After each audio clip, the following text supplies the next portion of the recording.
to go spread Islam to the Philippines? Yes. Or Islam was spreading all throughout Southeast Asia. So he went to Tawi-Tawi with the intention of converting the people. And in Tawi-Tawi there's a place called Simunul. And he landed in Simunul and he built the first masjid. And it's still there today, the Masjid of Karim al-Makhtoum in Simunul. So Mindanao, Islam started to spread through here, the Sulu Peninsula and into the mainland of Mindanao. Almost all of Mindanao embraced Islam. Without fighting? There's no fighting, nothing. This is just peaceful, like a missionary da'wah, people through going trade in. as well, perhaps. The majority of the people at the time, they were what we call animist. They didn't really have any religion. They used to worship many gods, polytheists. They'd worship the sun. They'd say Araw. They would worship the sun. They'd worship the tree.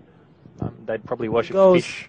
And Magellan, the Portuguese explorer, in the name of the King and Queen of Spain, came to try to conquer or at least establish a Christian foothold in the Philippines. However, the Muslim armies, the proud Muslim armies, led by Khalifa Lapu, the Tausug warrior, defeated him.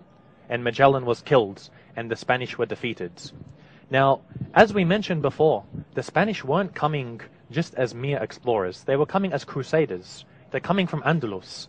And they still had the outlook of seeing Muslims as enemies. And they continue having this outlook so much so that they would see the Muslims and they would call them Moro. Because we know Moro was the name that was given to the Muslims in Andalus. So the Muslims of the Philippines, the Spanish called them Moros. Until today, they're actually called Moros, the Muslims. And they call their land Bangsamoro, the land of the Moros, the homeland of the Muslims, or in other words, Bangsamoro. Remember this name, because this is the name of the homeland of the Muslims that have been fighting for 490 years. Every Muslim should know about this, inshallah.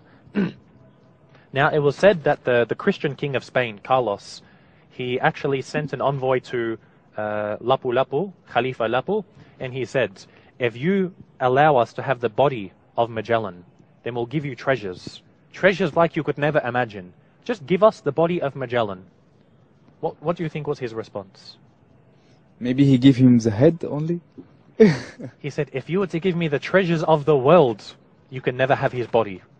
Was it because he had some need for the body? No. But he had pride.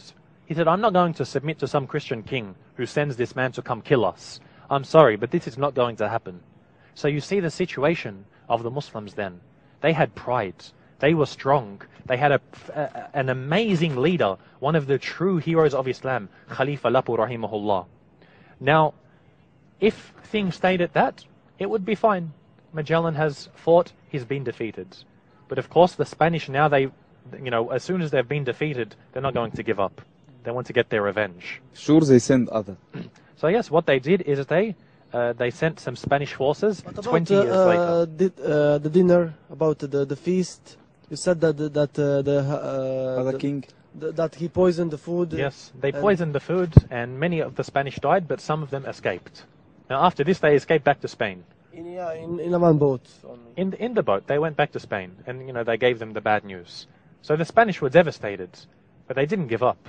20 years later, in 1543, another Spanish explorer came. His name was Ruy López de Villalobos. Okay. And the king Lapu-Lapu was still in the crown. Whether or not it was King Carlos at that time, to be honest, I'm not too sure. This would be interesting to find out. Whether it was Carlos or not isn't too important. But we know they had the same agenda, which was revenge on the Muslims. So they sent Villalobos to go and attack these islands.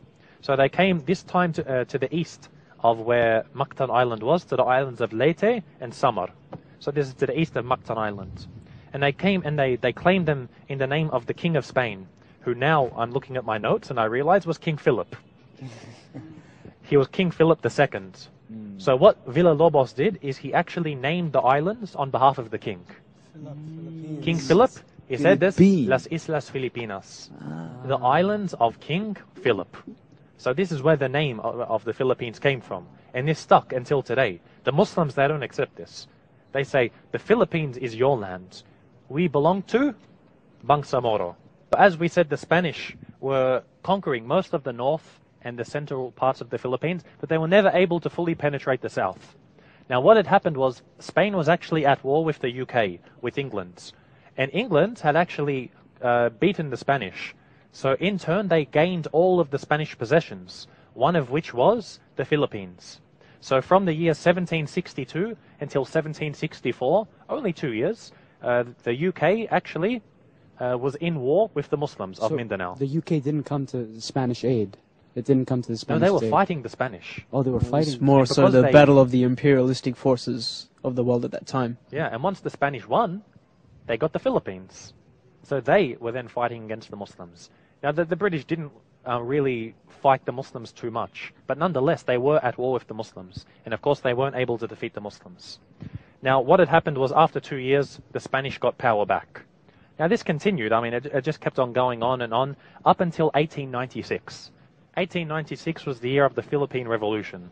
You know, when the native people, who by that time were almost completely Christian, and you go to Philippines today, it was for a long time the only Christian country in all of Asia. Now the second one, as we know, is East Timor. So it's a very large Catholic country. They, abandoned their idol worship, and, the majority of them became Catholic. They joined the Spanish. That's why a majority of them, you see, they've got Spanish names, a lot of Spanish culture, even though they're in Asia. Now, 1896 was the Philippine Revolution. Now, at this time, the Americans were at war with the Spanish. And so the Americans actually gained possession of the Philippines. So the Americans, they had a different strategy in fighting the Muslims. They had no mercy.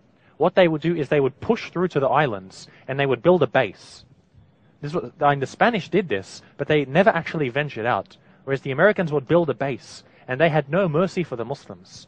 They would come in and they would fight against the Muslims.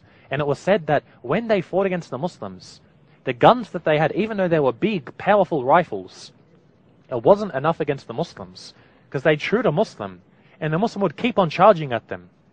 So the general of the army at that time, he wrote back and said, give us bigger guns. These models, they're not normal people. We shoot them and they just keep on coming. It's amazing. Now, there was a very famous battle that took place in, you've got the island of Sulu. Sulu is where the Taosugs are. And there was a volcano, a crater of a volcano. It's called Budaho. Now, what happened in Budaho is truly a tragedy. The Muslims who refused to submit to American rule actually went to the top of this mountain and were hiding, protecting themselves inside the crater of the volcano. Now, you had women, children, and men, of course. The Americans came up and they received an order from their general to kill every man, woman, and child. This is called the massacre of Budaho. Like Ashab al-Ukhdud. This was, yes, they were killed, and you see photos of it. We have photos of it. The Americans celebrated thousands of dead Muslims, unarmed, the majority of them, in this crater. The president of the USA, Woodrow Wilson, congratulated them on this massacre. And many Americans, like Mark Twain, he actually said this is not something to be proud of. And he wrote really much against this, against American imperialism. He said, is this what we're fighting for? To kill the natives, the innocents? So this was called the Budaho massacre. Now the Americans, they kept on going. They still kept on fighting the Muslims. And even though they were fighting them, they had a respect for them. You had, his name eludes me at the moment, he was called the General of the US Army. You've got the normal rank of general, then you've got a rank that only one person in American history has had, the General of the Muslim Army. Meaning he was the highest ranked American soldier in history. He said these brave Muslim warriors, once they got onto the battlefield, it's like they're crazed. They think of nothing but death. They will not give up until they have given their life for their religion. He said, I've never seen anyone like them. Subhanallah. So the Americans continued fighting them until they withdrew. They could never fully conquer the Muslims. And they actually gave the Muslims the name, the unconquerable Mohammedans. Of course, Mohammedan meaning a Muslim. Or for this 490 years, Muslims haven't been ever conquered. Never conquered. Until now. Military conquered, they couldn't be conquered. Until now, they're still fighting. Until now, 490 years, the unconquerable Muslims of Mindanao. Subhanallah, these are our brothers and sisters. And yes, sisters, up until now you will find that even when they're short on manpower, women will fight. I've met women who are with the Mujahideen in the Philippines. They would fight. They're more men than some of the men you would find. Subhanallah. Now, once the Americans withdrew, now you had the Philippines fighting the Muslims, the Filipinos, the native, Filipinos fighting against the Moros. Now, what happened was the Filipino government came up with a plan to conquer Sabah in the name of the Philippines. Now, what had happened is they got 200 or 300 Muslims from, remember we said Tawi-Tawi? They took them from around Tawi-Tawi, and they took them to an island near Manila called Corregidor, and they trained them. They didn't tell them what their mission was. They trained them.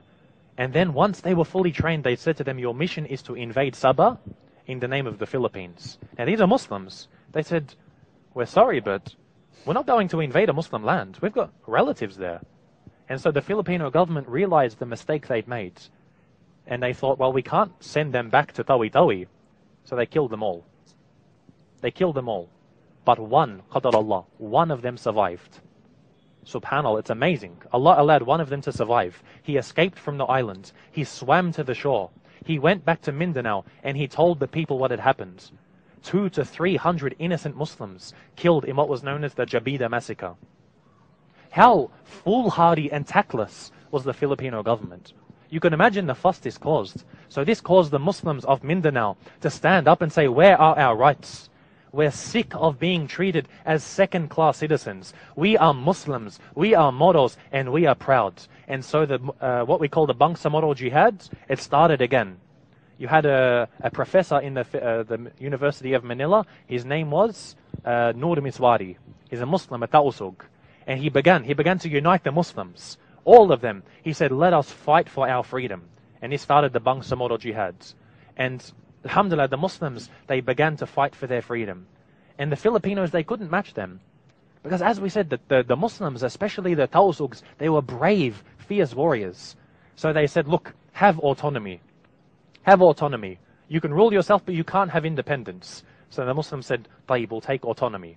Now by this point, things look optimistic.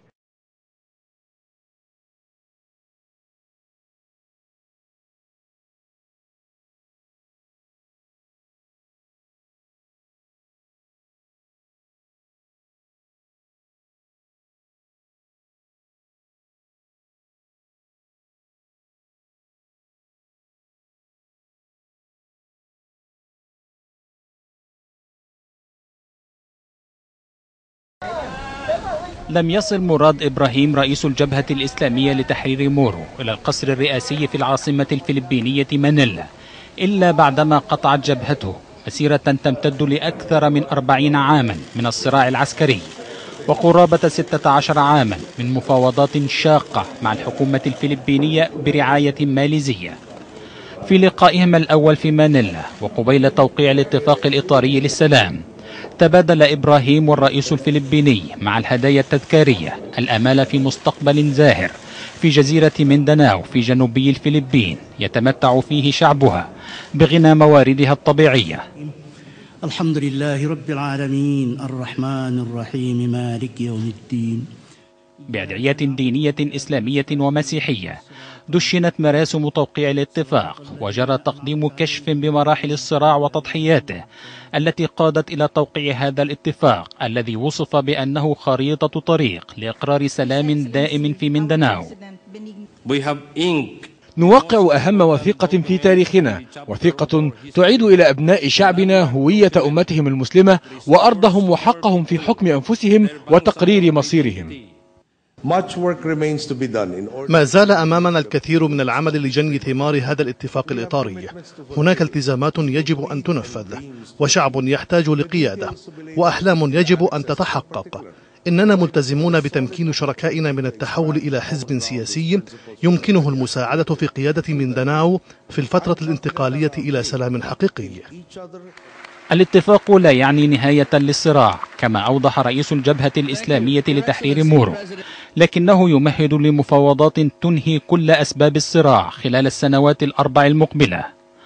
وبمقتضى الاتفاق تتخلى الجبهة الإسلامية لتحرير مورو عن طموحها إلى الاستقلال عن الفلبين وتنزع سلاح مقاتليها تدريجيا في مقابل إقامة كيان سياسي جديد للمسلمين في مندناو يتمتع بالحكم الذاتي في إطار الفلبين. وتبقى التفاصيل من قبيل الجدول الزمني لنزع سلاح مقاتلي مورو وترتيبات تقاسم السلطة بين الحكومتين المركزية والإقليمية ومساحة أراضي الإقليم الجديد وتعديل الدستور الفلبيني ليوائم ترتيبات السلام، تبقى عقبات في طريق إقرار اتفاق نهائي